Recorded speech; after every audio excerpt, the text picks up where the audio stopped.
So the question is, what are you going to do with what you have? I'm not talking about how much you have. Some of you are business majors, some of you are theologians, nurses, sociologists. Some of you have money, some of you have patience, some of you have kindness, some of you have love, some of you have the gift of long suffering. Whatever it is, whatever your gift is, what are you going to do with what you have?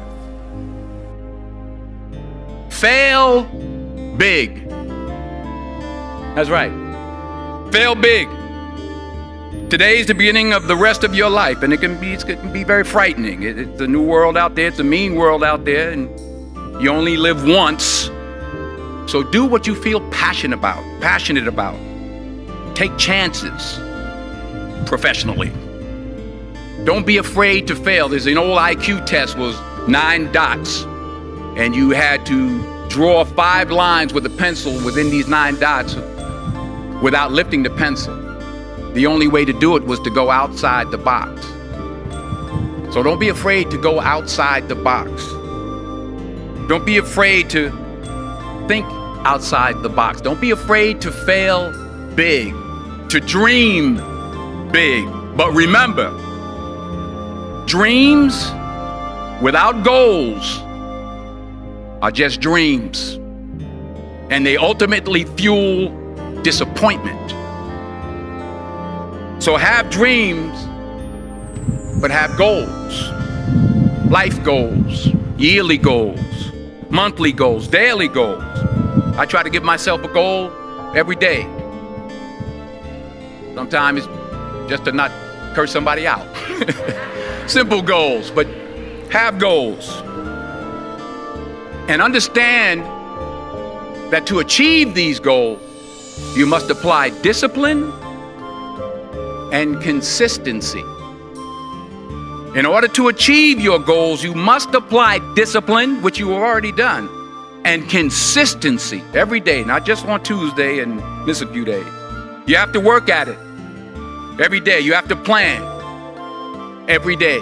You've heard the saying, we don't plan to fail, we fail to plan. Hard work works.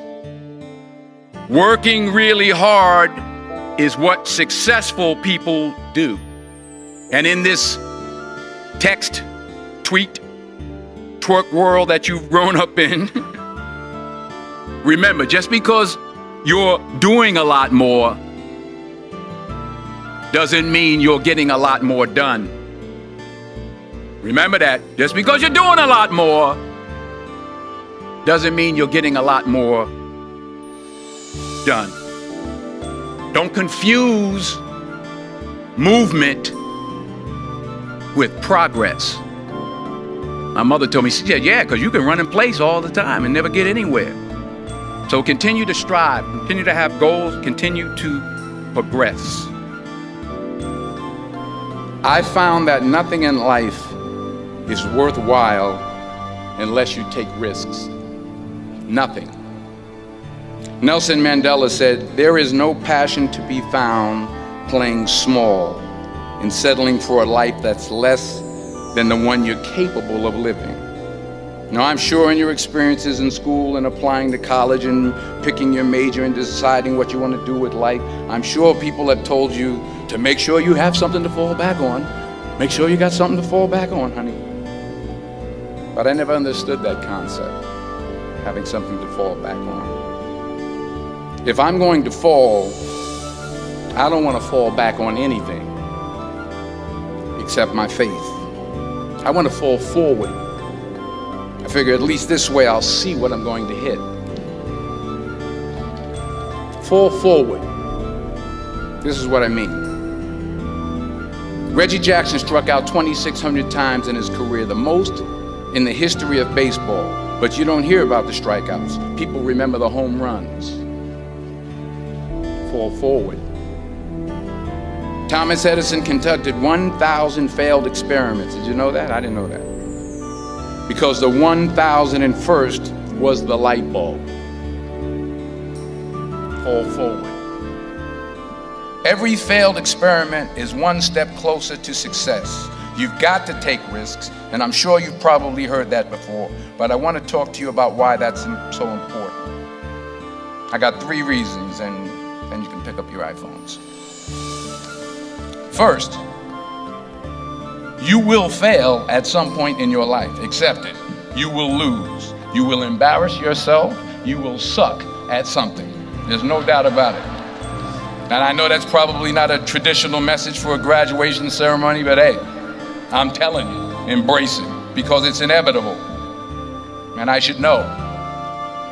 In the acting business, you fail all the time. Early on in my career, I auditioned for a part in a Broadway musical. Perfect role for me, I thought, except for the fact that I can't sing. I didn't get the job. But here's the thing. I didn't quit. I didn't fall back. I walked out of there to prepare for the next audition, and the next audition, and the next audition. I prayed.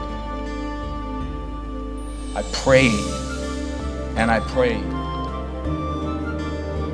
But I continued to fail, and fail, and fail. But it didn't matter, because you know what?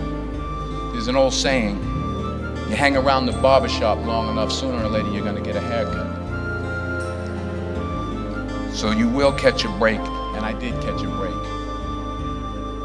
Last year, I did a play called Fences on Broadway. So someone talked about it. Won the Tony Award. And I didn't have to sing, by the way. But here's the kicker. It was at the Court Theater. It was at the same theater that I failed that first audition 30 years prior.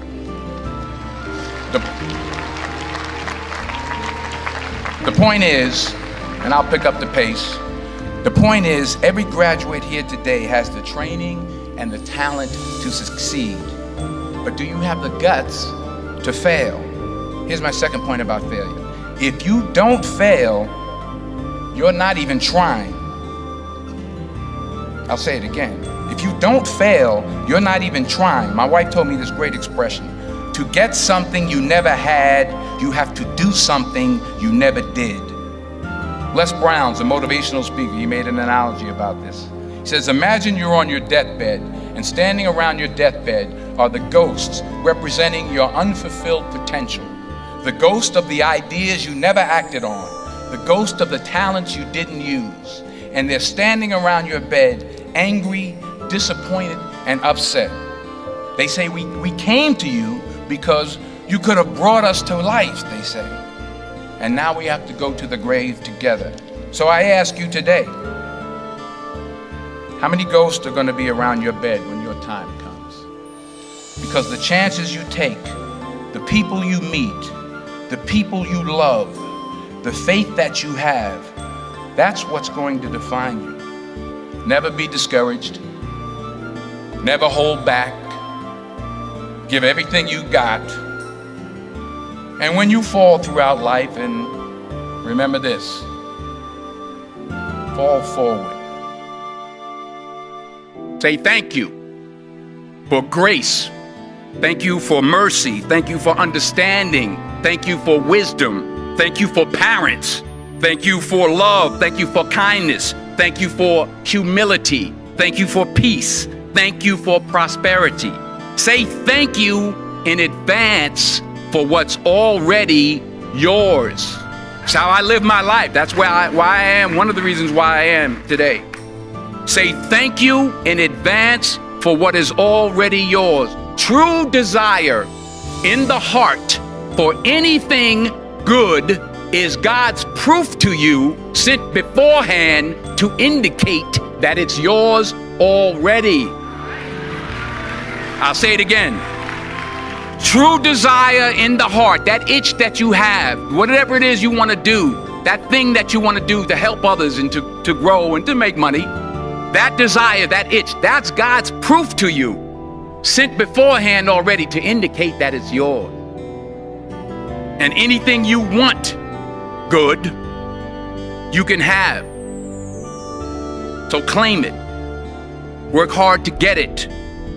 When you get it, reach back, pull someone else up. Each one, teach one.